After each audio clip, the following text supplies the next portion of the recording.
I danced for Hiti Otara, and my mom did my costume, everything, and yeah.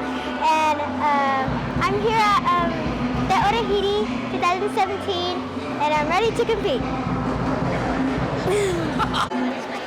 Hi, I'm Janelle. This is my daughter Jazzy. She dances for Hiti Otara. So here's a little peek of her costume for Te Orahiri.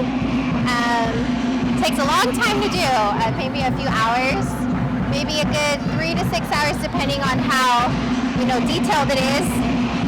So depending on her theme for the competition, helps me, inspire me to do the headpiece.